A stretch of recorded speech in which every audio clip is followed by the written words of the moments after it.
Terdengar? Oke, ya. Selamat siang, saudara. Kita masuk sekali lagi dalam doa singkat saja, minta pertolongan Tuhan. Tuhan, kami ucap syukur, kami sebagai orang tua diberi kesempatan untuk melihat kembali apakah jalan kami benar dan apakah yang bisa kami lakukan untuk supaya anak-anak kami bertumbuh. Kami berdoa supaya 30 menit ke depan ini boleh kami pakai dengan maksimal konsentrasi dan kami boleh memikirkan pertanyaan-pertanyaan yang mungkin perlu kami diskusikan setelahnya. Pimpin Tuhan setiap orang di tiap rumah supaya bisa fokus. Dalam nama Tuhan Yesus kami berdoa, amin. Ya saudara, pada hari ini kita akan PCR, ya tadi sudah disebutkan bahwa kita akan PCR, ya. Nah saudara, harap sudah kelihatan PowerPoint saya, ya PCR untuk anak. Saya bersyukur untuk kesempatan hari ini bisa melayani di gereja yang cukup sering dulu ya. Ada KKR Anak, Petualangan Sijo, dan setelah sekian lama bisa kembali lagi. Nah saudara, sebelumnya mari kita berpikir tentang gejala anak bermasalah, ya bukan secara fisik COVID ya, tapi saya pakai istilah-istilah ini supaya lebih gampang kita mengikutinya. Apakah di dalam relasi saudara dengan anak-anak itu ada gejala ya, seperti batuk misalnya ya, maksudnya banyak tengkar urusan kecil, ya batuk ya, banyak tengkar urusan kecil. Ya setiap orang pasti ada konflik, tetapi kalau seandainya urusan kecil-kecil setiap kali tengkar, berantem, melawan, ya konflik dengan orang tua, dengan saudara kandung dan sebagainya. Kemudian kedua, apakah ada demam? Ya, demam dalam arti gini, kalau demam itu kita kedinginan tapinya panas gitu ya. Nah, saudara, apakah anak-anak dengan saudara itu ada relasi yang dingin ya, tetapi setiap kali ada sesuatu yang enggak setuju, hati jadi panas, pengennya berantem gitu ya, tetapi relasinya dingin gitu. Enggak ada kehangatan. Atau gejala yang berikutnya sesak. Ya, sesak artinya nyesek dada gitu ya. Setiap kali ketemu rasanya nyesek dada, artinya nggak ada sukacita, adanya kesel, marah gitu ya. Nah saudara, kalau seandainya 3 gejala ini muncul ya, saudara perlu PCR deh ya, perlu tes deh ya. Tetapi saudara, siapa yang perlu dites saudara? Yang perlu dites bukan hanya anak ya. Nah saudara, di dalam satu buku tim Elmore ada satu buku dengan judul Artificial Maturity. Anak-anak kita saat ini di dalam dunia gadget yang luar biasa ini, saya pernah bicara juga dengan sekolah metodis tahun 2019 ya. Ada beberapa hal yang kita lihat anak-anak kita itu jago sekali dengan gadget dan sebagainya. Tapi dikatakan di tim Elmore ini kedewasaan mereka artificial. Artinya apa? Tahu banyak, tapi pengalaman sedikit. Tahu banyak, tapi tanpa pengertian. Antara tahu dengan understanding, knowledge and understanding, 2 hal yang berbeda gitu ya. Kemudian anak-anak bertumbuh cepat, ya, cepat gede gitu ya. Tetapi sedikit kesempatan interaksi sosial, apalagi sekarang. Ya, sekarang udah mereka jarang ketemu teman gitu ya. Konflik dengan teman juga banyak kan di urusan media sosial dan sebagainya. Tetapi secara langsung kerjasama, kerja kelompok begitu ya. Itu jarang ya. Sekarang lebih parah lagi. Juga maunya kebebasan tapi tidak mau bertanggung jawab. Saudara, ini secara umum kesulitan di dalam membesarkan anak seperti ini. Tetapi kalau ditambah dengan gejala-gejala tadi, kita harus PCR deh ya. Siapa yang perlu di PCR? Saudara, orang tuanya perlu di PCR ya. Ini panitia udah susun sedemikian rupa, artinya PCR kira-kira begini saudara yang perlu kita lihat. Apakah saudara present? Apakah ada kehadiran ya dalam hidup anak-anak? Kemudian apakah ada connect? Ya, si yang kedua, huruf yang kedua si connect. Apakah ada keintiman? Dan yang ketiga adalah reflect. Apakah saudara bisa evaluasi diri? Apa saudara bisa ada satu pertumbuhan di dalam relasi saudara begitu ya? Nah, saudara, di dalam firman Tuhan Mazmur 103 ayat 13 kita melihat adanya kesempatan manusia untuk belajar sebenarnya dari Allah, ya, seperti dikatakan, seperti Bapa sayang kepada anak-anaknya, demikian Tuhan sayang kepada orang-orang yang takut akan Dia. Ketika kita mendengarkan kalimat ini, seperti Bapa sayang kepada anak-anaknya, artinya Bapa di sorga memberikan satu ilustrasi menolong manusia untuk mengerti Tuhan dari relasi manusia, relasi orang tua dan anak. Nah, saudara, di dalam pelayanan saya dengan anak-anak dan keluarga, saya seringkali mengalami kesulitan, yaitu anak-anak yang sulit mengenal kasih Tuhan karena mungkin mereka tidak punya pengalaman bagaimana bapaknya sayang kepada dia, bagaimana orang tuanya sayang pada dia. Nah, padahal Tuhan bilang seperti Bapa sayang kepada anak-anaknya, demikian Tuhan sayang kepada orang-orang yang takut akan Dia. Dengan kata lain, orang-orang yang tidak mendapatkan pengalaman disayang sama orang tua, waktu dapat ayat ini bingung gitu, seperti Bapa sayang pada anak-anak, kayak apa ya, saya nggak ngalamin tuh gitu ya. Nah, saudara, ini yang kita perlu perhatikan, salah satu yang kita perlu tes ya. Apakah saya hadir dalam hidup anak-anak dan menyatakan kasih kepada mereka? Yang pertama, saudara para ayah, yuk kita coba tes ya, kita coba evaluasi diri, kehadiran ayah. Saudara, kehadiran ayah itu memberikan rasa aman dan tujuan yang jelas. Ya, ketika seorang ayah bisa memberikan perlindungan kepada anak-anak dan memberikan kepada anak-anak sense of direction, menolong anak-anak untuk punya tujuan, anak-anak akan bertumbuh menjadi anak-anak yang percaya diri dan punya semangat juang.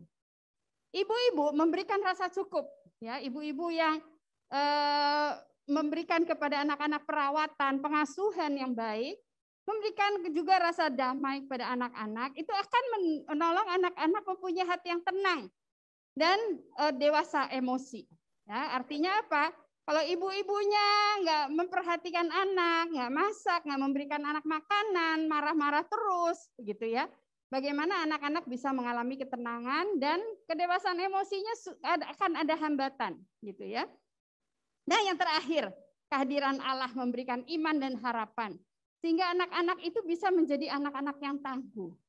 Nah, saudaraku sekalian, tugas dari orang tua adalah menolong anak-anak boleh mengalami kehadiran Allah di dalam hidup mereka yang sulit.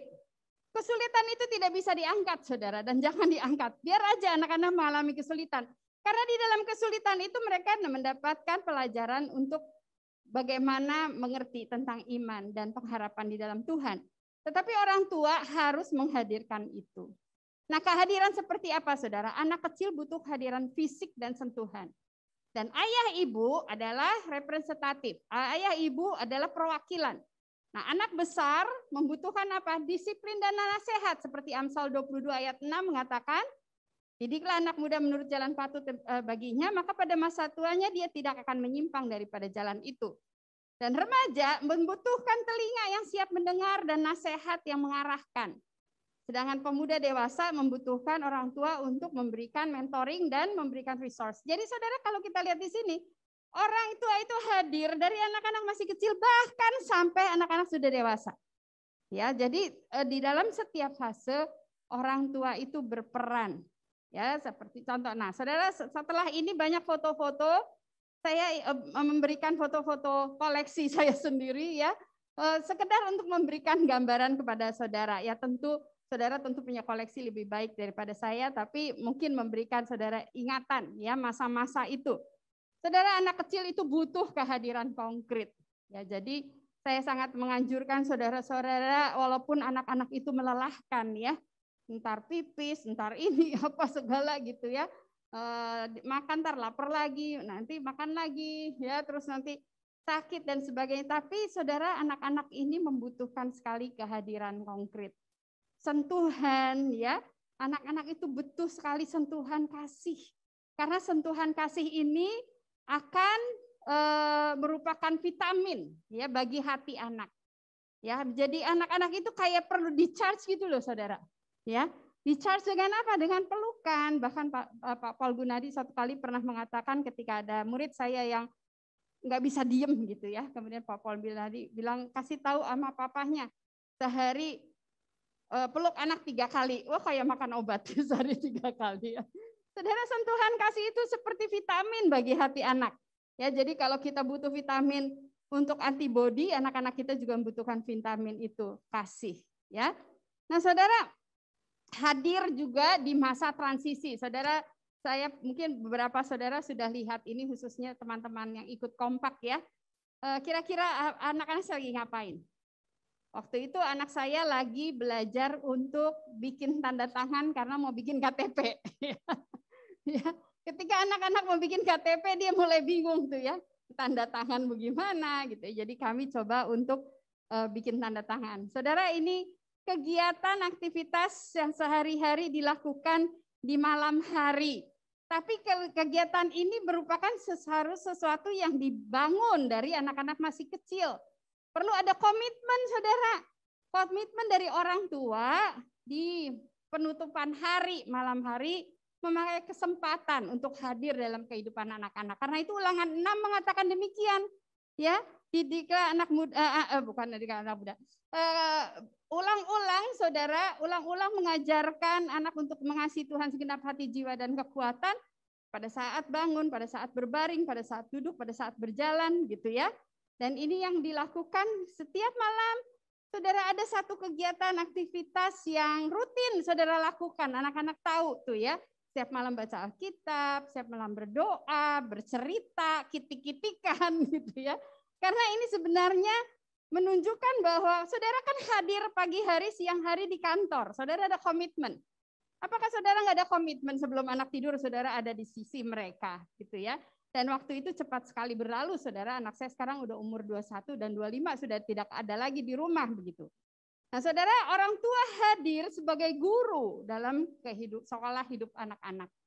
Jadi saudaraku sekalian, sebenarnya angkatan saudara-saudara ini, angkatan anak-anak yang sekarang home learning, satu pihak memang repot, saya tahu banget ya. Susah sekali Saudara, apalagi Saudara yang WFH. Saudara juga mesti ngajar anak-anak. Tapi Saudara, kami pernah mengalaminya ini ya, waktu anak saya homeschooling. Jadi kira-kira berapa tahun yang lalu ya, lebih dari 10 tahun yang lalu. Ini suami saya. Suami saya bukan tipe orang yang sabaran awal-awalnya Saudara. Dan saya kasih tugas suami saya untuk ngajar matematika gitu ya. Waduh, setengah mati ngajar matematika. Nah, tapi saudaraku sekalian, dari hal ini anak saya belajar dari papanya dan papanya juga belajar kesabaran. Ya, jadi ketika orang tua mengajar, anak belajar dari hati orang tua yang mau belajar mengajar. Saudara mau ikuti kalimat saya ini?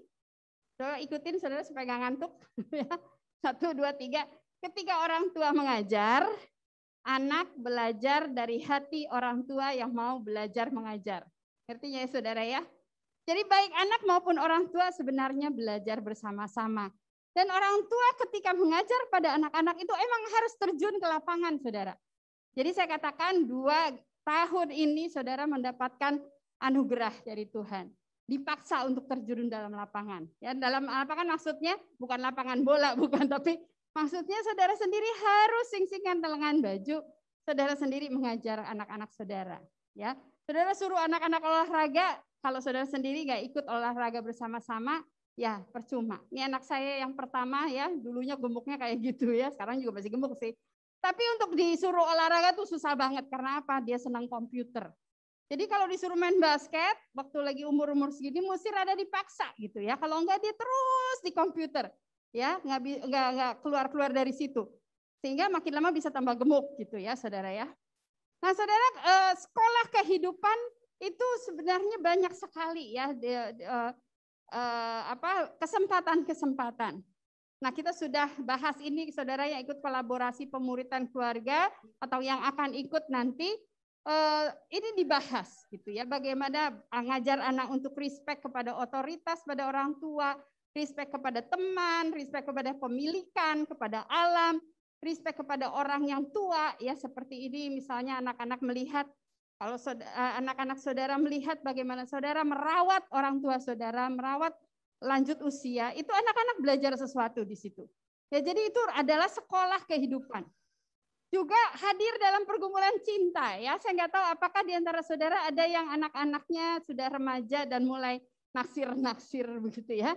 Kami sudah mengalami ini ya. Pada saat seperti ini ada kesempatan Saudara masuk dalam hidup anak-anak untuk termasuk hadir dalam pergumulan cinta mereka. Nah, salah satu di sini ada calon mantu saya, saudara ya. Ini adalah saat di mana main bersama-sama dengan sepupu ya. Waktu itu kami biasa setiap tahun ada retret keluarga besar dan saya ajak calon mantu saya untuk ikut serta dan mengenal mereka. Nah, saudara, peran orang tua atau fungsi kehadiran orang tua itu nggak sama loh, saudara. Ya, dari fase ke fase, dari waktu ke waktu nggak sama. Dan tidak boleh sama. Kalau sama terus repot, nanti jadi masalah. Artinya begini, waktu anak-anak masih kecil, kita ikut main sama-sama anak-anak, terjun ke lapangan, kita benar-benar main bola dengan mereka, main catur sama mereka, main masak-masakan, masih main sama-sama. Tapi ketika anak-anak sudah besar, punya teman-teman, bukan berarti kita hilang sama sekali, tapi juga jangan sampai kita juga ngerusuhin mereka. Ya, mereka jadi akhirnya kesel. Ini mami ngikut-ngikut aja nih, rese nih begitu ya. Tapi kita tetap menjadi resource dan mendampingi mereka. Kita mengenal teman-teman mereka mengenal kita. Nah, tadi saya katakan kehadiran Allah itu penting. Orang tua perlu punya komitmen mengajak anak-anak saat teduh karena apa? Komunitas keluarga kita adalah komunitas teologi tempat anak-anak belajar bagaimana memusatkan keluarga di dalam Kristus. Ya, nah ini kalau saudara lihat bagaimana kita perlu ada kesempatan ngajak anak berdoa. Ya, ini kalau saudara lihat di kiri ini anak saya 2 pakai jaket hitam, ini sebenarnya udah mau berangkat sekolah. Saudara lihat dia udah bawa sepatu kan, sepatunya udah dipegangin. Ya. Waktu kita mengajak anak-anak berdoa enggak selalu harus 1 jam, setengah jam. Kadang-kadang sebelum mereka berangkat, ayo sini bentar. Papa ajak doa dulu. Nah, papanya ajak doa berapa menit, anak-anak pergi sekolah. Nah, jadi saudara, kita perlu menghadirkan Allah terus-menerus dalam hidup anak-anak. Senantiasa mengajak anak berdoa dalam segala event penting. Ya, ini sebelum pertandingan. Anak saya nomor 58 paling nggak bisa main, tapi sebelum pertandingan orang tua mengajak anak berdoa. Kemudian ada anak teman kami yang lepas kanak, beranjak dari masa sekolah minggu ke masuk remaja, orang tuanya mendoakan. Dari kecil saudara ya, di usia TK, mengajak anak-anak untuk saat teduh dengan cara menggambar misalnya ya. Jadi mulai dari anak-anak masih kecil, orang tua jadilah storyteller plus story doer. Nah sekarang saudara guru sekolah minggu nggak bisa secara langsung mengajar anak-anak. Tapi saudara-saudara bisa menjadi perpanjangan tangan guru-guru sekolah minggu mengajarkan anak-anak di rumah. Bahan-bahan mungkin bisa didapat dari guru-guru sekolah minggu, tetapi orang tua mengajarkan tiap hari. Saudara PCR ya, yang kedua connect. Saudara di dalam Alkitab juga Tuhan Yesus memberikan kepada kita satu contoh. Memeluk anak-anak, meletakkan tangan atas mereka dan memberkati mereka. Jadi saudara, dengan kehadiran kita mulai membangun koneksi hati. Kita membangun satu hubungan yang akrab dengan anak-anak. Oke, kita boleh tes connection kita dengan anak-anak. Pertanyaannya, apakah anak-anak meresponi pada saat saudara panggil? Responi dengan positif. Kalau saudara panggil anak-anak, kira-kira responnya apa? Saudara pikirkan ya, boleh diresponi juga di chat. Kira-kira kalau saudara panggil anak-anak gimana responnya? Tunggu mah, atau diem aja. Apa di sininya ada earphone nyumpel gitu ya, nggak dengar. Ya mungkin sekali-sekali seperti itu. Tapi kalau sampai saudara ya berkali-kali begitu terus, setiap kali saudara panggil tidak meresponi, saudara harus teriak dulu, ya. Atau waktu dipanggil terus marahnya besar sekali, emosinya begitu besar. Nah, ini yang perlu perhatian ya. Apakah Anda dapat membahas hal-hal sulit dengan suasana yang tenang?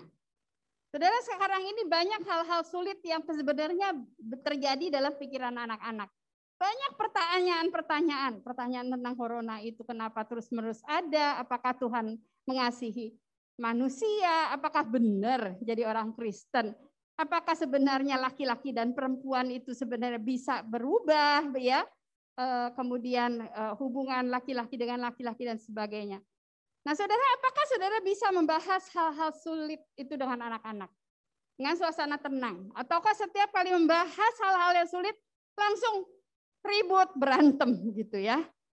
Ya kalau anak-anak sudah mulai kelas 5, saudara, itu juga mesti hati-hati ya.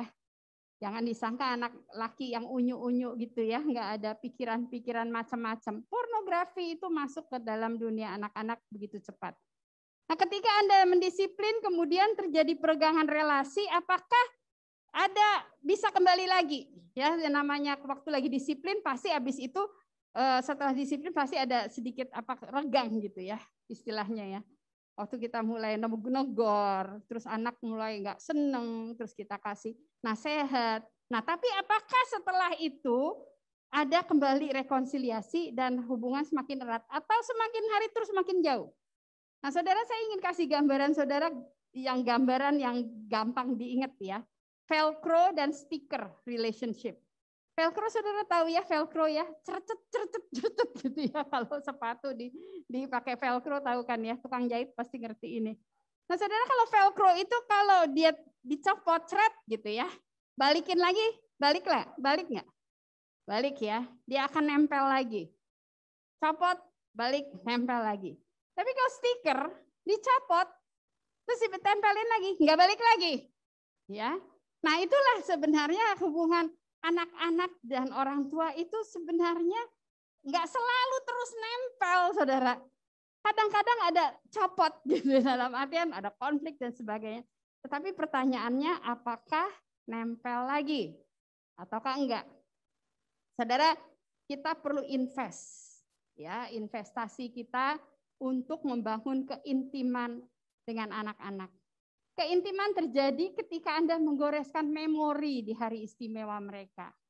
Nah, pertanyaan saya adalah di hari istimewa saudara menggoreskan memori yang bagaimana? Saudara, kadang-kadang ada orang kalau anak ulang tahun, waduh repot ya ngurusin pesta dan sebagainya. Akhirnya yang ulang tahun nggak mengalami sukacita karena tegang mau pesta, ribut gitu ya. Nah, saudara, keintiman terjadi justru ketika Anda menggoreskan hari istimewa mereka. Mengundang orang-orang yang disayangi anak-anak, memberikan surprise, mungkin bikin kue tart sendiri, begitu ya. Menjadi satu pengalaman-pengalaman menarik. Nah juga saudara, petualangan bersama dengan anak ini, saudara, suami saya dan anak saya yang kedua ya waktu masih bayi ya. Anak saya yang kedua itu susah sekali disuruh berenang ya. Sampai udah umur ini kan masih kecil banget ya. Ini anak pertama, anak pertama sama anak kedua soalnya mirip, jadi cari fotonya bingung. Nah saudara, waktu anak-anak melakukan sesuatu yang baru, pasti ada rasa takut. Disitulah saudara, pentingnya kehadiran ayah, menolong karena pada saat ayah hadir, ada perpaduan rasa takut dan intimacy. Ya, jadi saya mau mulai masuk dia dari present, kehadiran, kemudian intimacy, kedekatan, koneksi itu terjadi. Dan kehadiran ayah, takut itu penting. Ya, di mana anak belajar menghadapi sesuatu yang menakutkan, tetapi ada intimacy. Ya, orang tuanya memberikan tantangan, tetapi ada kedekatan. Nah ini foto minjem nih ya, minjem dari internet. Anak-anak belajar sepeda misalnya ya, anak-anak belajar sepeda dari siapa? Gak apa-apa, anak-anak nggak usah diajarin sama orang tua juga mungkin bisa ya.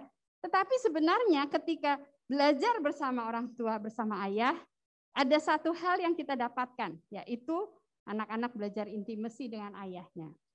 Juga bermain bersama ayah, bertanding, main bola gitu ya. Ini anak saya yang kedua, waktu dia masih kecil, lagi main, kemudian bisa merayakan kemenangan, perjuangan bersama-sama dengan ayahnya. Ya, jadi koneksi itu dibangun dari fase ke fase, saudara, dari masa kecil sampai dewasa, terus kita sebenarnya mendampingi anak-anak kita. Ya, hubungan dengan orang tua, keintiman terjalin pada saat anak membuka jendela dan orang tua berani masuk ke area privat. Jadi kayak dating ya, saudara, ada nggak waktu dating dengan anak? Ngomongin hal-hal yang personal.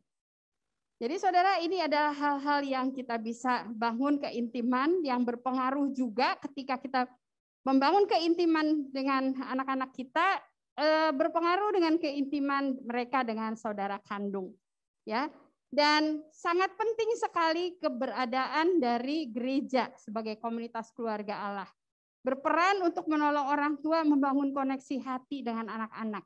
Jadi kalau saudara ada kegiatan-kegiatan atau pembinaan selama ini sementara ini daring, ajak anak-anak untuk ikut saja, ya.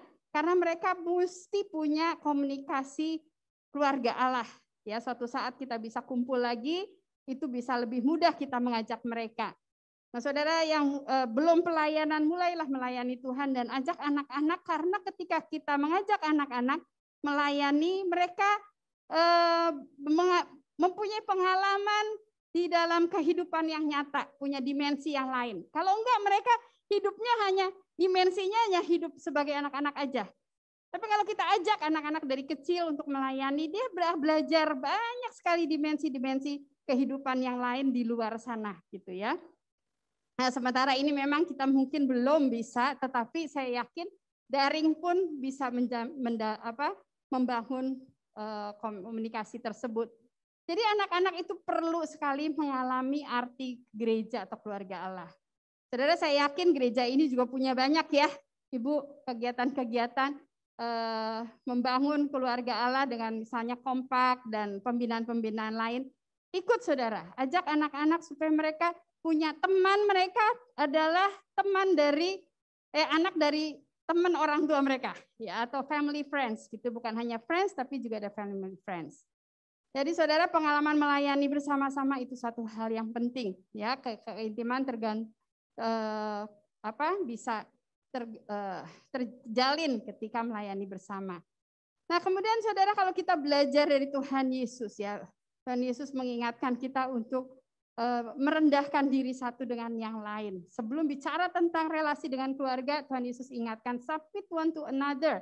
Dan Tuhan Yesus sendiri memberikan kepada kita satu contoh bagaimana dia membasuh kaki murid-muridnya. Nah, saudara, saya rasa satu hal yang penting ya, setiap orang tua perlu berpikir ini. Ya, saudara, pertanyaan ini saudara tanyakan pada diri saudara. Apakah Anda mau anak Anda meneladani perkataan, tindakan, dan kebiasaan Anda? Coba pikir. Saudara, kebiasaannya apa? Coba mulai dari bangun tidur deh. Mulai bangun tidur, ngapain. Saudara pikirkan. Apakah itu yang dilihat anak-anak, saudara mau anak-anak mencontoh? Ya, kalau tidak, ya diganti aja tuh ya kegiatan-kegiatan atau kebiasaan saudara. Jika anak Anda besar, apa kira-kira yang akan mereka ceritakan tentang diri Anda? Kemudian kalau jika Anda bertemu dengan Tuhan, apakah yang akan Tuhan banggakan tentang peran Anda sebagai orang tua? Saudara pikirkan. Nah, saudara, menjadi orang tua itu adalah suatu proses belajar.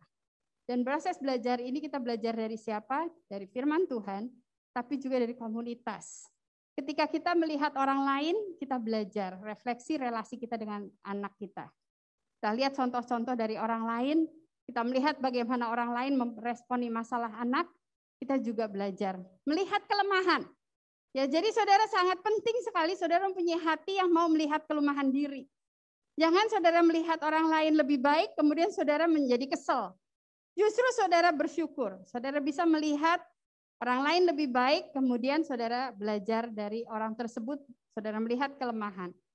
Ya, ada pembinaan yang banyak dan saudara perlu ikuti pembinaan ini. Ini adalah pembinaan para ayah ya.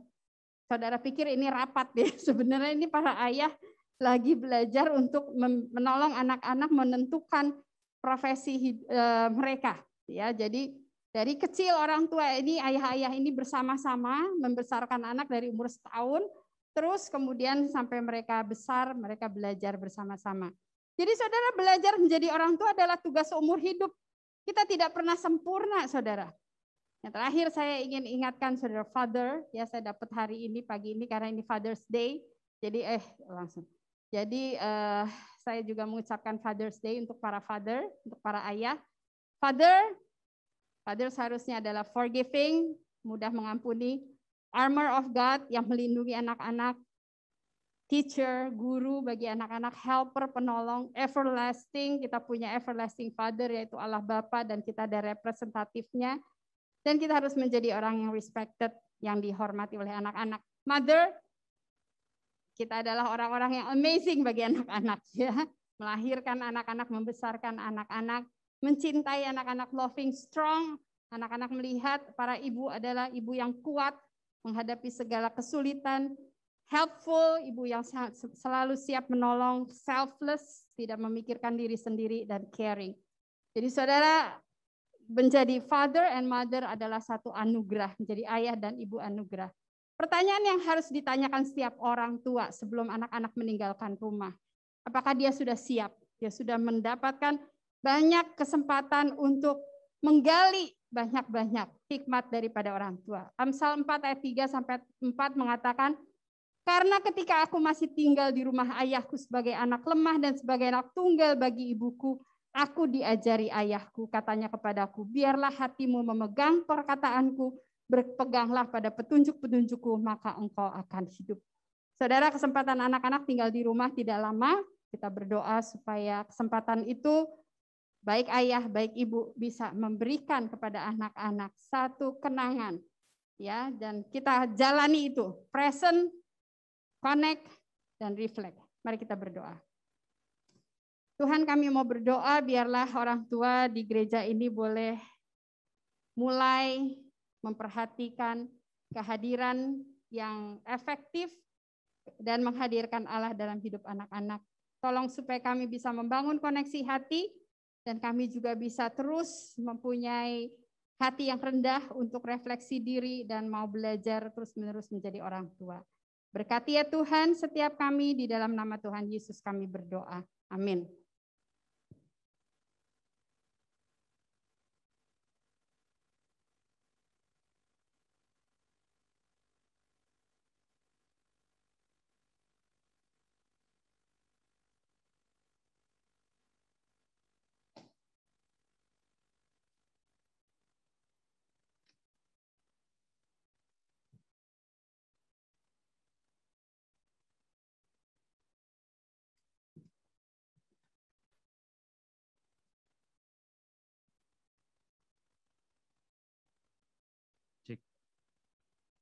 Oke, Bapak Ibu sekalian, parents yang di rumah, tadi kita sudah mendengarkan ya pemaparan dari Ibu Ane mengenai tes PCR ya, yang menandakan kesehatan keluarga kita seperti apa. Oh ya, sebelumnya kita perkenalkan diri dulu nih, kita akan memasuki sesi tanya jawab ya. Jadi mungkin ada beberapa pertanyaan yang terpikir nih oleh Bapak Ibu sekalian, boleh dituliskan ya di kolom chat. Boleh di chat kepada host atau juga ke Zoom-nya moderator. Cuman ini lagi login dulu sebentar ya. Ya hari ini saya Kevin yang akan dan Elis ya yang akan memandu kita dalam sesi tanya jawab ini ya. Oke, kita lihat dulu nih kira-kira apakah sudah ada question yang masuk ya. Maafkan saudara, hari ini saya ngomongnya kayak kereta api ya. Oh iya. Sekarang lebih cool down. Jadi kayak ngejar tayang Bu ya. Ngejar waktu. Ngejar waktu ya Bu, oke nggak apa-apa. Nah kayaknya belum ada Ci ya. Belum ada yang masuk. Teman-teman jangan malu-malu ya, mumpung nih kita bisa bertanya. Betul ya. Mumpung Bu Ana juga masih di sini ya Bu ya. Ya. Jadi silakan boleh diketikkan di kolom chat atau mau private ke moderator, it's okay. Atau mau ke WA juga nggak apa-apa dah, begitu. Ya kalau enggak nih nanti saya sama Kevin akan bertanya terus sampai 3 jam kemudian. 3 jam Ci, kita nanya Ci ya. Oke, kalau nggak ada saya lanjut dulu ya Bu ya, boleh ya Bu ya. Jadi Bu, ini kan berkaitan sama masalah kalau kita kan di dalam masa pandemi ini kan bagaimana membangun keintiman ya Bu. Kalau misalnya orang tuanya dibesarkan dengan cara yang agak kaku gitu ya. Seperti saya misalnya Bu ya. Saya ini kan jarang mendapatkan kayak dari orang tua tuh kayak dipeluk dulu ya. Orang zaman dulu kan jarang memeluk, jarang bilang I love you dan segala macam. Jadi sekarang ini ke anak ya saya berusaha gitu ya. Cuman agak mengalami kesulitan. Kira-kira ada tips nggak ya dari Bu Ana nih untuk orang tua yang memang kaku, jarang bisa mengungkapkan expression perasaannya gitu Bu ya. Jikalau itu adalah diri kita ya, yang kita sadar kita kaku, tapi kita juga tahu bahwa anak kita membutuhkan kita versi kita yang lain gitu ya. Saya yakin kemauan itu penting, awal dari semuanya. Kayak misalnya suami saya bukan tipe orang yang awal ya, bukan tipe orang yang compassionate dan sabar khususnya ya. Dia tipe orang yang koleris. Tapi saya melihat dia itu orang yang mau belajar.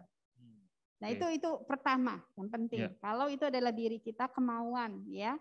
Kemudian pasangan bisa menolong kita untuk memberikan kepada kita guidance. Yang ketiga juga komunitas, kita bisa belajar dari orang lain. Dan keempat ya, kalau ada personality kita yang memang kita sulit, jangan memaksakan diri jadi orang lain lah intinya gitu ya.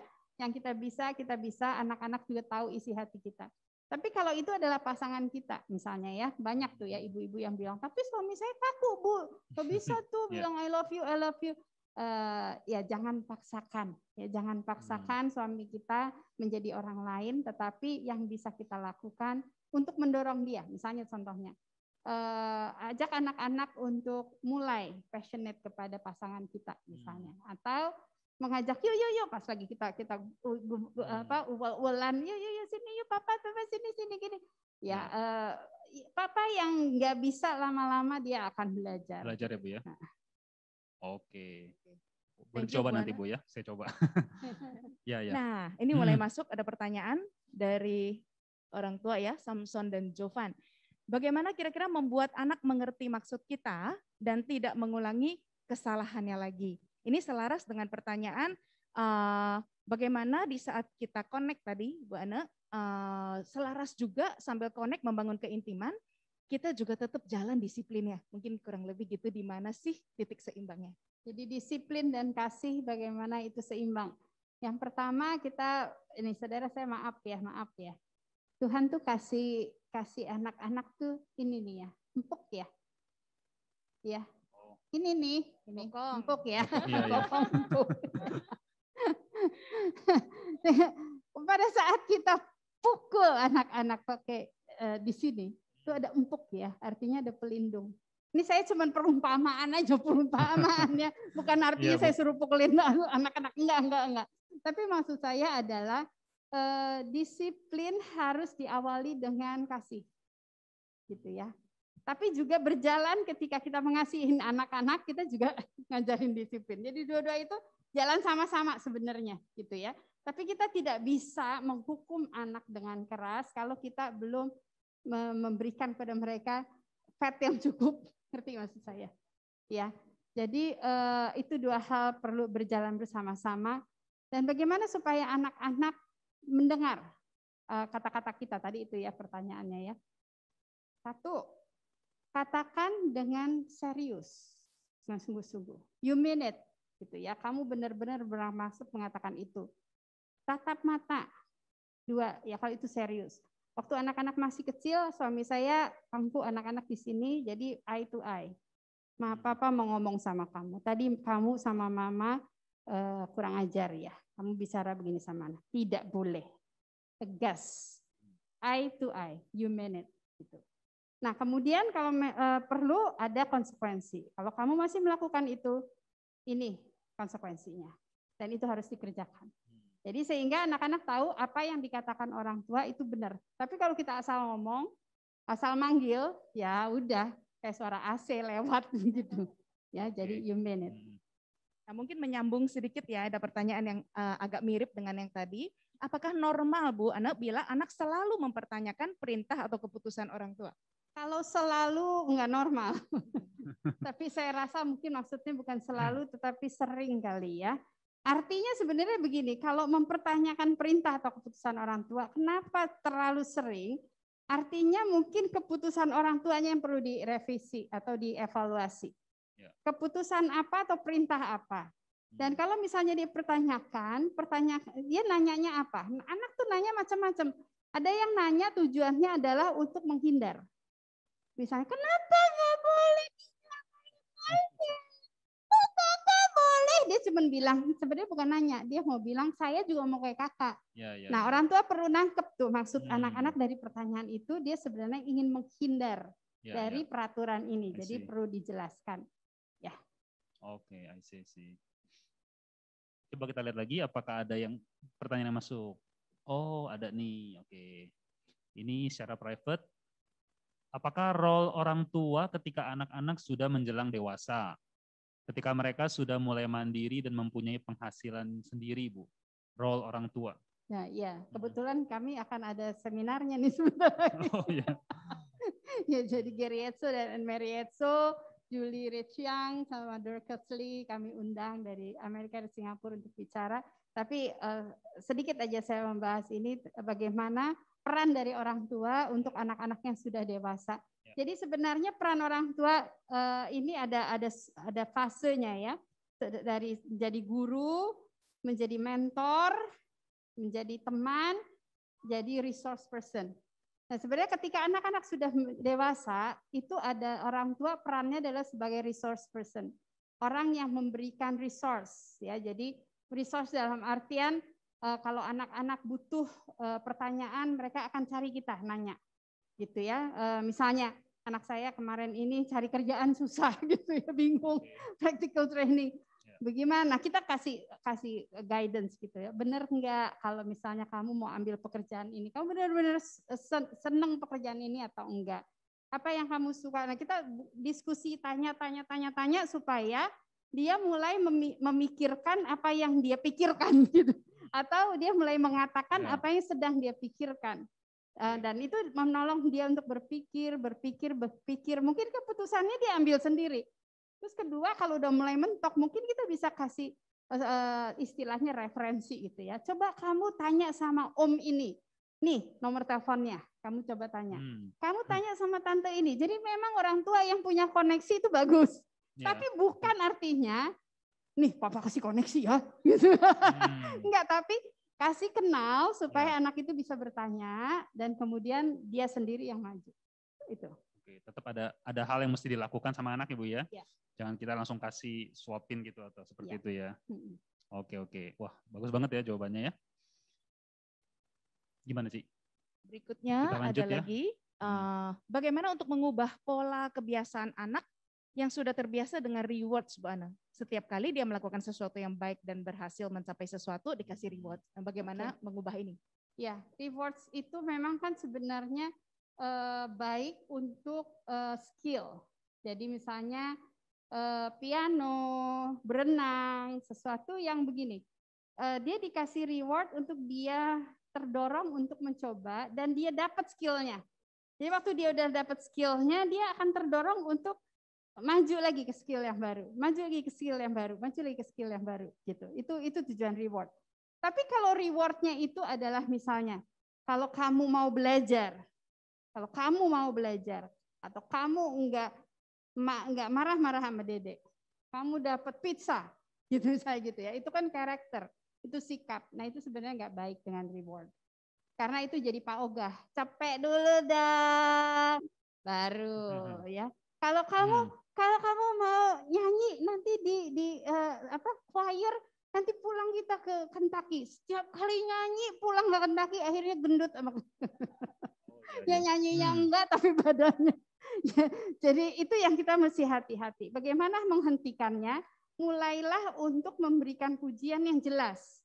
Jadi misalnya kamu hari ini sangat membantu kami, gitu orang tua. Ya, kamu menolong beresin ini. Jadi karakternya itu ditunjukkan. Atau misalnya prestasi dia, papa mama bangga karena kamu itu sudah bisa mencapai misalnya tingkat ini gitu. Jadi dikasih pujian yang jelas dan pujian itu yang menunjukkan usahanya dia untuk dia kemudian bisa berusaha lebih lagi gitu. Jadi bukan asal pujian. Dan reward materi atau yang tangible mungkin mesti dihentikan sementara gitu ya. Supaya istilahnya gini, saya punya ikan koi ya di rumah ya. Ikan koi itu ya kalau dikasih makan begini doang, dia kalau kita deketin lari gitu. Bagaimana cara supaya itu ikan koi patuh? Dipuasain dulu 2-3 hari. Jangan kasih makan. Habis itu kita kasih makannya, kita masukin tangan ke dalam. Nah, kita genggam gitu ya. Dia kucuk kita buka Lepas. dikit-dikit gitu ya. Jadi nanti udah kelamaan nanti waktu kita deket-deket terus si koi-koi pada datang gitu ya, dia tahu kita mau kasih makan gitu. Nah, ya sedikit banyak anak-anak seperti itulah. Kita perlu melatih mereka untuk mereka tidak hanya minta bendanya, tetapi ada koneksi dengan personnya. Ada rentang umurnya nggak Bu Ana? Karena kebetulan saya juga sekaligus PCR nih di sini sama Bu Ana. Karena anak saya satu umur 8, 10. Memang di pandemi ini kan malas jemur gitu ya. Jadi untuk saya melakukannya selain untuk skill juga untuk kebiasaan. Jadi itu apakah boleh? Misalnya malas berjemur gitu misalnya. Jadi kalau jemur 15 menit tabung 1. Nah kemudian juga kebiasaan misalnya kebiasaan membaca buku, kebiasaan. Kalau untuk membentuk kebiasaan boleh atau tidak, dan kira-kira sampai usia berapa kita berikan reward-reward seperti itu? Biasanya kalau anak-anak udah kebentuk ya, waktu kecilnya kita udah memberikan reward yang pas untuk skill, selanjutnya mereka sebenarnya udah nggak perlu lagi dari kita. Jadi kalau seandainya dia masih perlu lagi, mungkin ada yang salah dengan reward tersebut atau cara penyampaiannya. Nah untuk kebiasaan, jadi kalau udah kebiasaan itu kebentuk, mestinya dia udah nggak perlu lagi, ya kan? Dan dia udah menikmati kebiasaan itu kan. Ukurannya sampai kebiasaan itu terbentuk, kita kemudian lepaskan. Dan itu adalah skill ya, bukannya karakter. Iya. Oke. Terima kasih Bu Ana. Jadi kita bisa belajar juga dari tadi ikan koi Bu ya. Mungkin perlu pelihara ikan juga ya Bapak Ibu di rumah ya, biar tahu nih cara. Just kidding, bercanda ya. Oke. Ada pertanyaan ya? Masih ada 1000 pertanyaan Bu, nggak apa-apa Bu? Nggak apa-apa Bu ya, kita lanjut. Ini ya. Nah Ibu Ana, bagaimana menghadapi anak yang cepat menyerah, tidak ada kemauan untuk mencoba hal-hal baru nih? Apakah ada tipsnya? Anaknya usia 11 tahun Bu. Terima kasih. Sorry. Oh, saya ulang ya. Anak yang cepat menyerah, tidak ada kemauan untuk coba hal-hal yang baru gitu. Apakah ada tipsnya Bu? Anaknya umur 11. Cepat menyerah untuk hal-hal mencoba hal baru yang kayaknya. Baru umur 11 ya. Biasanya anak-anak seperti itu ada rasa takut ya. Jadi kita perlu tahu dulu, mengenal terlebih dahulu apa sih yang membuat dia itu takut, tidak mau mencoba hal yang baru. Takut kalah, malu ya. Dan kadang-kadang itu rasa takut itu juga ada unsur sedikit ya kesombongan gitu ya. Karena rasa takut. Atau juga bisa juga karena dia memang tipe anak yang butuh ditemenin dulu gitu ya. Ntar kalau udah ditemenin sebentar, dia sudah mulai ada temen, ada yang dia kenal dan sebagainya. Dia udah rasa nyaman ya untuk hal-hal yang baru, nanti dia bisa jalan gitu. Nah cuman memang ini umur 11 sebenarnya udah agak besar ya. Ya, Bu, ya? Biasanya ini kan umur 5, umur 6 ya. Orang tua melatih anak-anak untuk berani untuk mencoba sesuatu yang baru. Nah, tergantung sesuatu yang barunya ini apa nih? Apakah bisa orang tua mendampingi terlebih dahulu supaya ada self confidence terlebih dahulu, atau kedua, apakah hal yang baru ini keinginan siapa nih? Keinginan orang tua apa keinginan anak? Kalau keinginan orang tua berarti kan minat anak mesti dimunculkan dulu gitu ya. Jangan sampai orang tua memaksakan kehendak untuk sesuatu yang tidak disukai oleh anak-anak. Oke. Ya, mungkin kalau yang belum terlalu jelas bisa lanjut di chat lagi ya. Kita masih oke ya dengan lanjut chat. Berikutnya mungkin kita sambung dulu dengan satu topik yang rasanya ada beberapa pertanyaan tentang amarah ya Bu. Jadi saya akan bacakan kurang lebih. Yang pertama, apakah amarah kita sebagai orang tua termemori, teringat mungkin ya untuk anak umur 7 tahun, dan bagaimana sebaiknya agar mental anak tidak rusak. Itu kemudian ini selaras dengan ada pertanyaan private ya. Apakah masa lalu kita ketika kita dididik orang tua kita akan mempengaruhi cara kita mendidik anak kita sekarang? Dulu ortu saya cepat emosi, mudah kesal dan marah. Jadi saya merasa sepertinya sekarang saya itu susah mengendalikan emosi. Mohon saran dari Bu Ana. Bagaimana cara menyuruh anak misalnya untuk belajar dengan cara yang bijak tanpa perlu marah-marah. Nah ada satu pertanyaan Bu Ana. Itu dulu boleh nggak? Oh ya boleh deh. Baru lupa. Diborong lupa Bu ya. Boleh. Jadi kalau marah-marah banyak ya pertanyaannya. Ya masalah marah-marah. Iya. Ya saudara, memang sebenarnya untuk mendisiplin anak itu sebaiknya jangan dengan marah-marah sih ya, sebaiknya ya. Tapi sebaiknya. manusia. Ya, itu susah Bu itu. Gimana caranya biar kita Jangan juga saudara tidak mendisiplin anak gara-gara saudara takut anak jadi ingat saudara marah gitu ya. Anak-anak juga perlu tahu kalau itu membuat marah gitu ya. Perilakunya itu bikin orang kesel. Kalau kita terus memendam perasaan kita gitu ya, mereka nanti real life juga nggak tahu perilakunya itu membuat orang lain marah gitu kan. Jadi marah dan marah-marah itu dua hal yang berbeda. Jadi kalau seandainya kita marah untuk hal yang memang perlu mereka dimarahi, marahlah. Tuhan juga marah kok kalau kita berbuat dosa, begitu kan?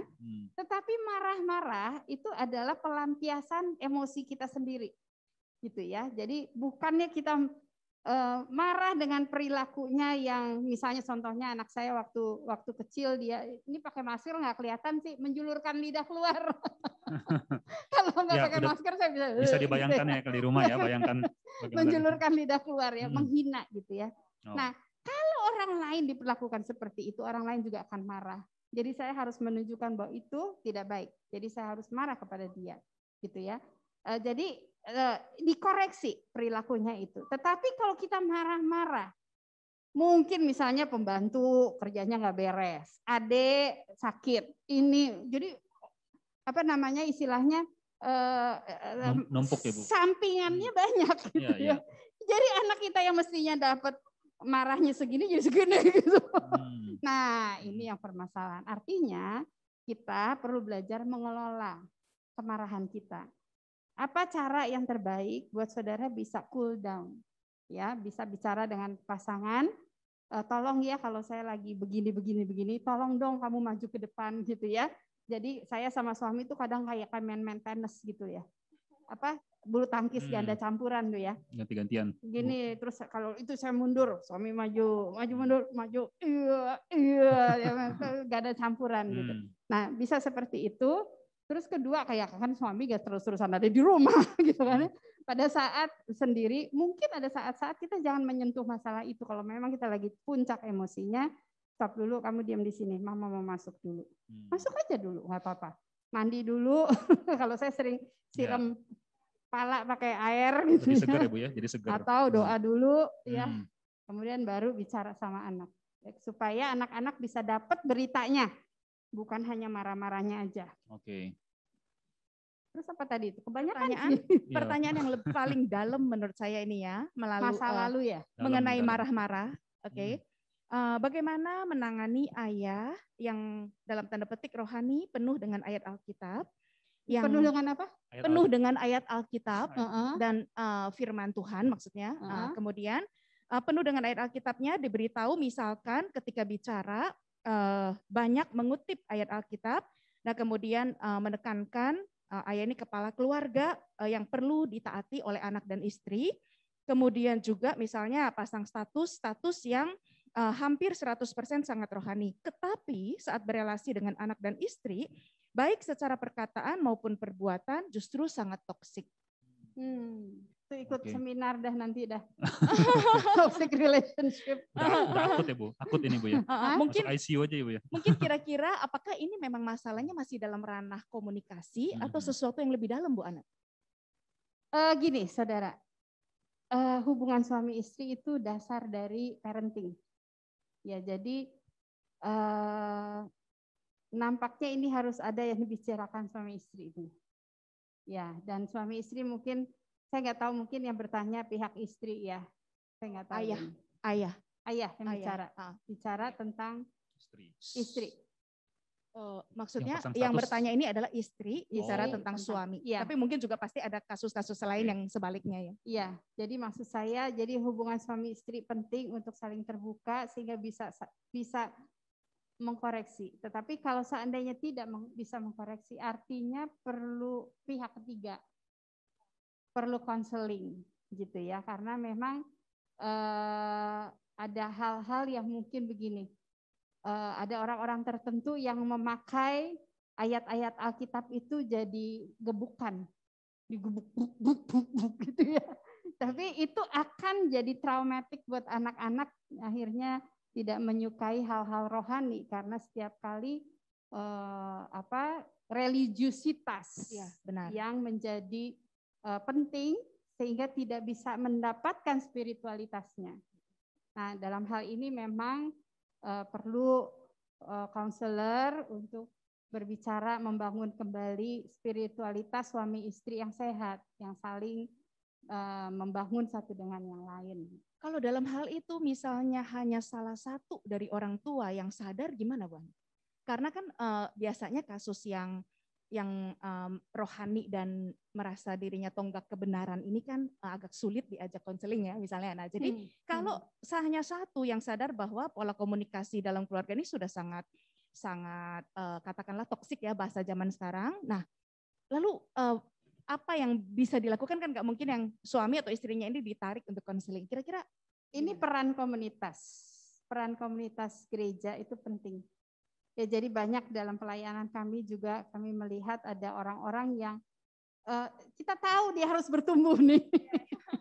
Tapi gimana caranya supaya dia nyadari dia mesti bertumbuh gitu kan. Kalau dia dikasih tahu sama pasangan pasti kan marah gitu ya. Terus diajak ke konselor nggak mau gitu. Tapi kalau misalnya katakan sekolah minggu mengadakan aktivitas-aktivitas kebersamaan ya, ngobrol-ngobrol dengan teman-teman sesama orang tua, dia akan belajar. Tapi itu proses loh. Proses yang panjang. Nggak bisa berharap setelah seminar terus bertobat atau setelah KKR bertobat, enggak. Dia bisa proses panjang bertahun-tahun melalui friendship, melalui persekutuan, fellowship, melalui peristiwa-peristiwa kehidupan yang membuat dia akhirnya terbuka matanya untuk melihat gitu ya, belajar. Gini, orang yang seperti ini perlu belajar yang namanya otentisitas. Gitu. Kebanyakan orang-orang di gereja itu terjerat dengan masalah jaim itu loh, jaga image. Sehingga tidak menjadi orang yang otentik. Saya mau menunjukkan saya rohani gitu ya, dan menutupi kelemahan-kelemahan saya dengan hal-hal yang religiusitas. Nah, bagaimana caranya mendapatkan otentisitas? Hidup bersama dengan komunitas yang otentik gitu ya, terbuka dengan kelemahan dan bertumbuh bersama. I see. Oke.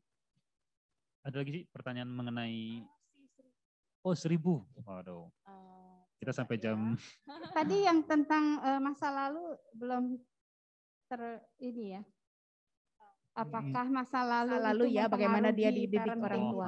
Ya. Boleh Bu kalau ini. Ya itu salah satu topik yang menarik, sebenarnya butuh 3 jam lagi.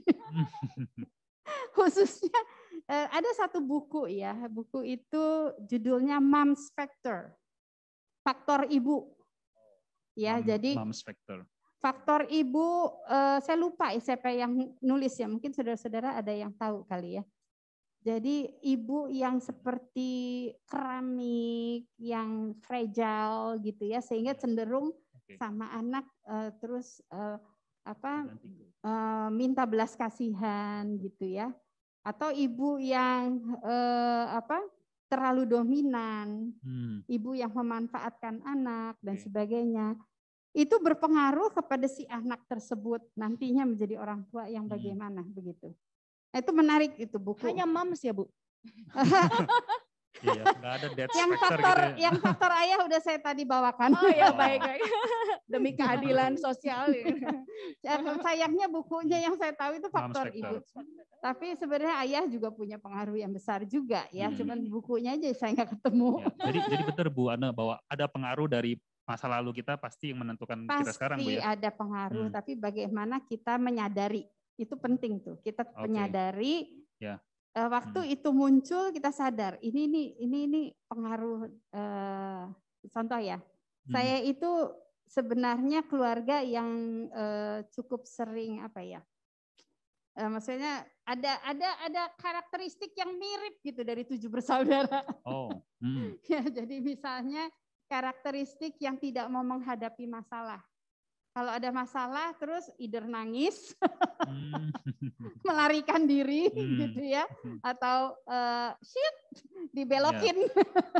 Nah itu tuh saya lihat ada karakteristik yang 7 bersaudara sama.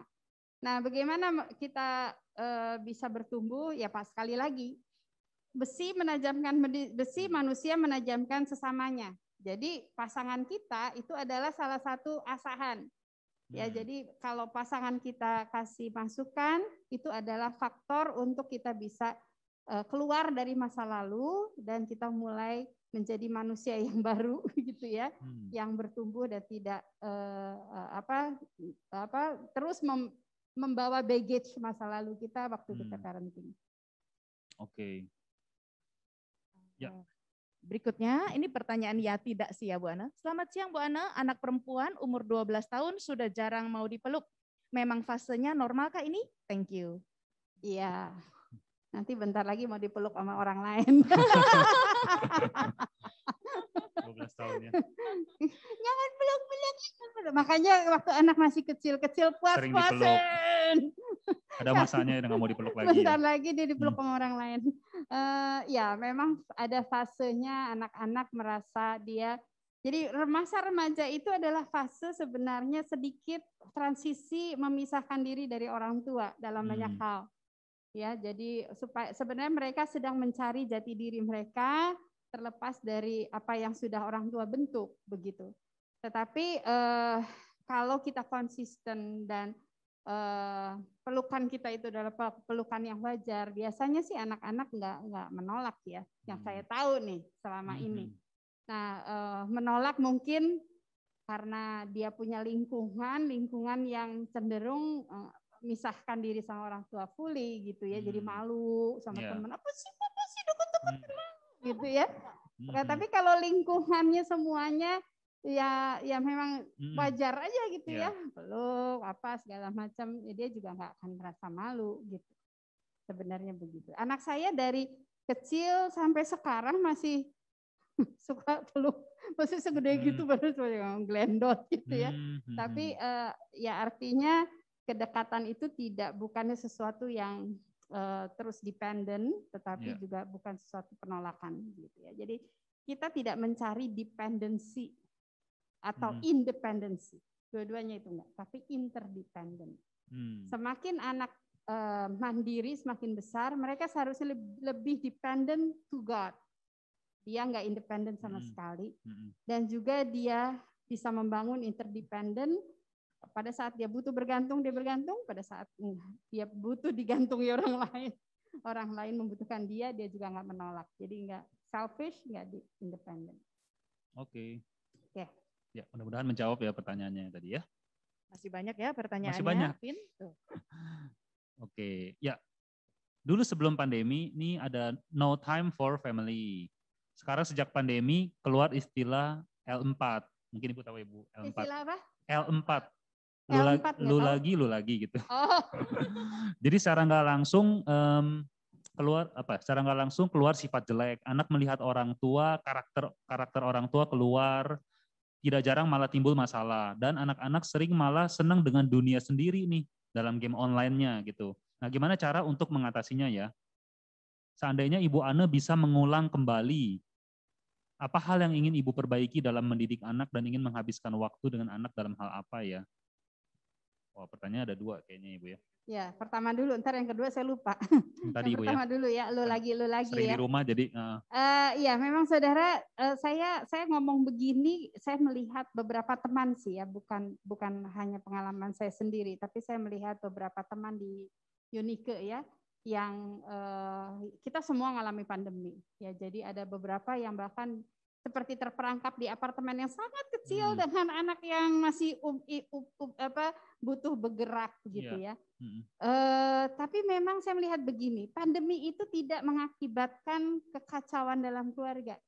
Pandemi tidak mengakibatkan konflik dalam keluarga. Pandemi hanya memunculkan apa yang sudah terjadi di dalam keluarga yang selama ini belum dikerjakan.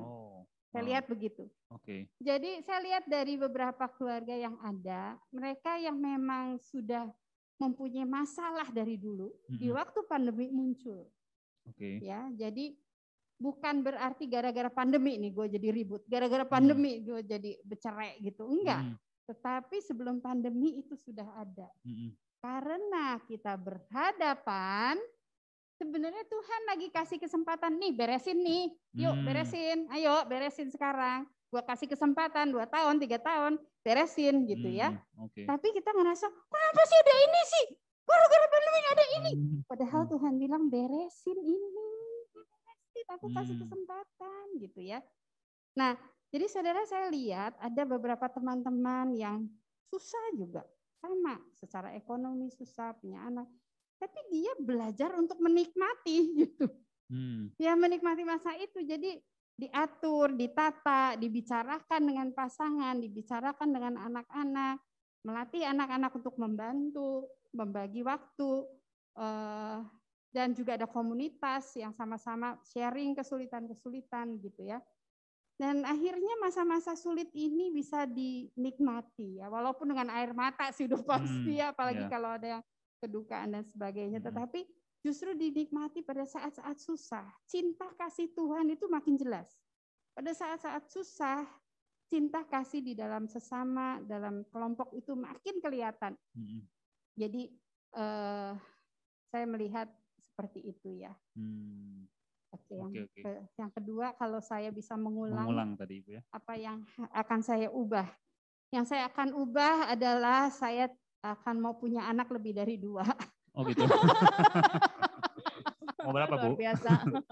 Karena anak saya yang kedua tuh memang nangis melulu, susah diurus. Udah gitu saya repot kan pelayanan. Siapa yang suka ngundang-ngundang saya tuh? Ya, bikin Manuel repot. Ya, Bu ya. Okay. Jadi saya bilang ini anak kedua udah terakhir deh ya, saya udah nggak mau punya anak lagi ya. Habis nangis mulu, nggak berhenti, sakit mulu, muntah-muntah gitu kan. Sekarang anaknya udah gede, gue kesepian, udah nggak ada lagi anak di rumah. 2 ketikitan. Tapi ya satu lagi ya, yang saya mau ubah adalah ada hal-hal yang saya dulu waktu anak-anak masih kecil, saya agak males untuk mengajari mereka sesuatu yang saya rasa bagi saya waktu itu tidak terlalu penting gitu ya. Tapi setelah mereka besar, mereka hidup sendiri, saya nyesel deh. Mesti dulu kerjain tuh ya. Misalnya contohnya yang sederhana lah, kebersihan. Soal kebersihan. Saya tuh kata, udahlah. Sampai gede ini begitu, gimana saya ngeberesinnya sih? Karena waktu dia kecil mungkin saya rada males ngajarin dengan sabar gitu ya. Ya seperti itulah. Mudah-mudahan dapat istri yang. Nah berikutnya, bagaimana men-trigger anak teenager, anak remaja, tapi dia cenderung diam dan kalau jawab sangat terbatas.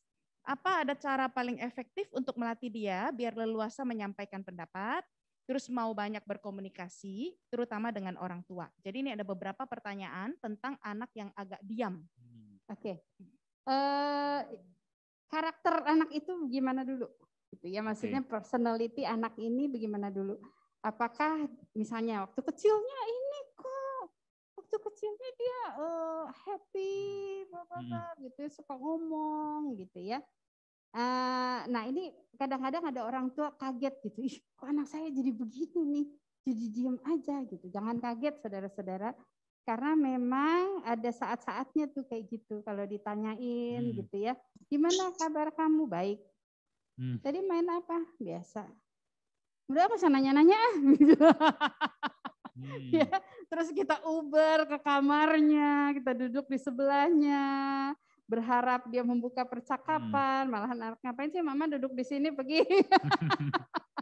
Ada masa-masa seperti itu. Jangan takut. Jadi sampai anak-anak besar juga ya, karena anak-anak udah dewasa, suami saya suka ingetin, udah sabar, dia lagi repot, gitu misalnya kayak gitu ya. Jadi memang ketika anak-anak sudah mulai remaja, kita perlu menghargai, respect, dia punya privacy, dia juga punya dia butuh waktu untuk menyendiri dan sebagainya. Tapi jangan juga bablas. Artinya kita juga mesti melatih anak-anak remaja bahwa mereka itu bagian dalam keluarga. Jadi caranya gini, saya biasanya make appointment sama anak-anak. Ya, udah masuk SMA khususnya saya mulai make appointment. SMP juga udah mulailah. Artinya gini, nanti tanggal sekian, jam sekian, kita ada acara keluarga ya, kamu atur waktu. Harus ikut. Harusnya itu mesti garis bawah. Kalau ada option dia pasti enggak. Ya, jadi kamu harus ikut. Kenapa harus ikut? Pasti dia tanyakan, kenapa gitu. Nah, itu harus dijawab tuh kenapanya. Kenapa? Misalnya karena mama ingin kamu kenal sama keluarga, misalnya kayak gitu. Ya, atau mama butuh bantuan kamu atau apa gitu ya. Itu perlu di anak-anak pasti malas-malas. Tutup mata. Nggak usah terpengaruh dengan gaya-gaya apa sih yang kayak gitu-gitu, nggak usah terpengaruh. Tapi intinya adalah make appointment, jangan sampai begini. Besok ya pergi ya, kamu main terus sama temen, pergi dong sama mama papa gitu ya. Nah itu menyebalkan, itu menyebalkan buat anak-anak. Jadi make appointment. Dan waktu itu saya juga bilang begini sama anak-anak. Hari Sabtu Minggu, Sabtu untuk pelayanan, Minggu tuh untuk ibadah. Jadi Jumat itu kamu make sure semuanya pelajaran beres. Kecuali ya ada sesuatu yang kita juga mesti mengerti. Tapi jangan juga anak-anak begini. Pas dia Jumat main. Nah pas giliran Minggu diajak ibadah atau apa, terus mau ngerjain PR. Balik ya Bu ya. Pakai alasan akademis. Ya, terus orang tua takut.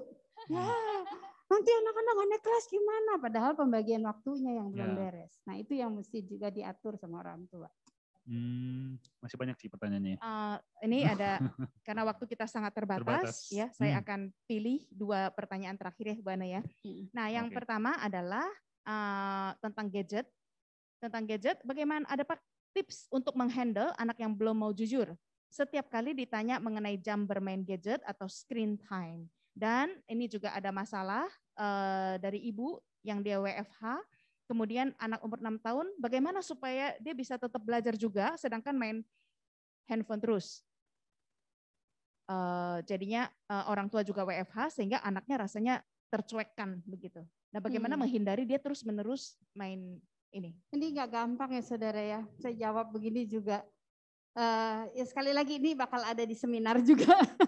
Jadi Julie and Rich yang akan bicara specifically tentang gadget dan anak-anak. Tapi intinya adalah memang waktu kita kasih peraturan memang harus ada pengawasan tuh. Ya kita nggak bisa kasih peraturan tanpa ada pengawasan, khususnya untuk anak-anak masih kecil. Karena kalau kita kasih peraturan tanpa pengawasan, peraturan kita nggak ada gunanya gitu.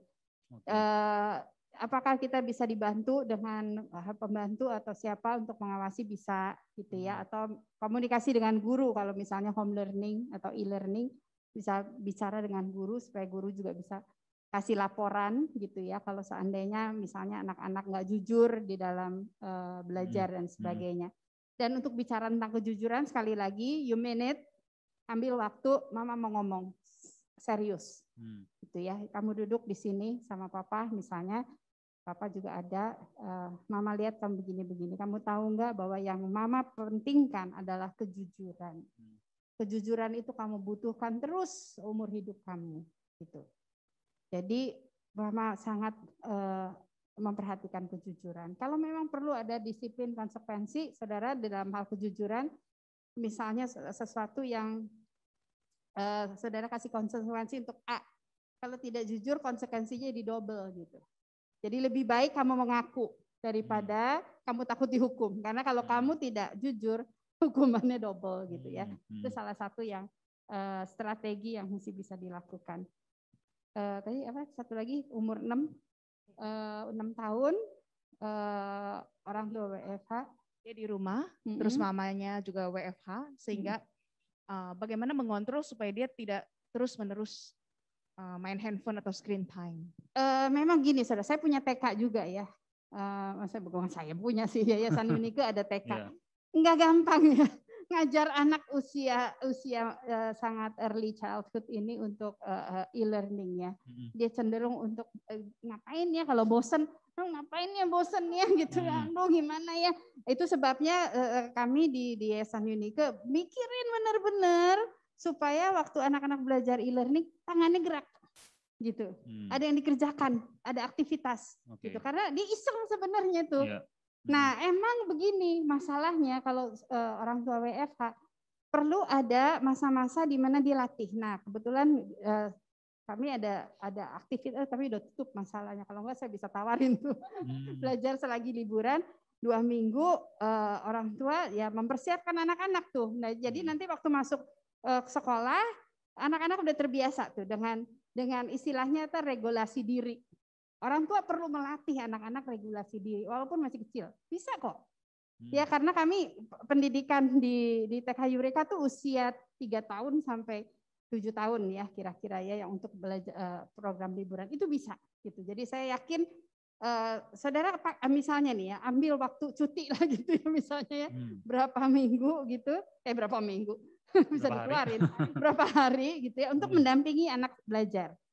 Nah jadi waktu misalnya mulai nih ya mulai sekolah saudara cuti dah ya supaya apa anak-anak punya regulasi diri itu tuh dia tahu waktu dia lagi dengerin gurunya membosenin saya ngapain nih selain gadget saya bisa mengerjakan apa create stimulate kreativitas anak ya amazing banget amazingnya apa murid-murid yang udah nggak ikut program kami kan jadi udah kakak tapi adiknya ikut kakaknya waktu lihat program itu waktu liburan dia do it kreativitas dari guru-gurunya jadi malahan dia mengisi waktu liburannya dengan kreativitas yang dia lihat dari waktu dia sekolah gitu. Jadi itu tapi kan itu cara berpikir yang mesti yang dilatih supaya anak-anak bisa kreatif dan juga regulasi diri. Oke, menarik ya. Ini rasanya kita waktunya sudah sangat habis sekali ya. Terima kasih untuk para orang tua yang sudah melontarkan pertanyaan dan kita sudah terutama sangat berterima kasih buat Bu Ane karena pertanyaannya sudah kemana-mana dan tetap dijawab dengan amat sangat baik dan sangat memberkati. Kemana saja aku telah sedia. Tadi ada mungkin tadi ada beberapa pertanyaan yang Ibu Ane mention ada seminar. Mungkin seminar apa Bu ya? Apa bisa diceritain sedikit atau informasi bisa dapat di mana gitu misalnya? Nanti saya share linknya. Nanti saya share linknya, saya daftar. Oke. Ada ya? Ada, saya ada di handphone. Oke. Mungkin nanti bisa kita share. Oke. Untuk anak berbagai rentang usia. Oke. Dan kalau nggak salah gereja ini ada kompak juga ya? Ya, saya sangat menganjurkan Bapak Ibu untuk ikut kolaborasi pemberitaan keluarga supaya gereja saudara ini punya kelompok yang itu yang tadi saya bilang komunitas keluarga yang anak-anak butuhkan. Lihatnya ke sana ya bukan ke sini ya. Ya kamera di sana. Iya. Oke, mungkin terakhir Bu Ane bisa memberikan sedikit rekap dan kesan-pesan. Oke, saudara di masa-masa ini sulit sekali ya karena virus juga terus ada varian-varian yang dimana kita tidak bisa normal dalam waktu yang lama. Tapi saya percaya kalau saudara bisa membangun komunitas klaster yang sehat, ya komunitas yang mungkin tidak seberapa banyak orang, tetapi mempunyai relasi yang positif dan saling membangun. Jadi bersyukur saudara ada di gereja ini, saudara sebenarnya sudah punya komunitas. Tinggal saudara lebih punya inisiatif, lebih punya komitmen, lebih punya daya juang untuk membangun sehingga komunitas anak-anak sekolah minggu ini bukan anak-anak aja yang belajar. Tetapi bersama dengan guru, orang tua bisa belajar bersama-sama dan menjadi keluarga yang terus bertumbuh di dalam Tuhan. Oke, ya demikian ya sesi tanya jawab kita. Mudah-mudahan apa yang disampaikan ini boleh bermanfaat dan boleh berguna bagi Bapak Ibu sekalian. Oke, terima kasih.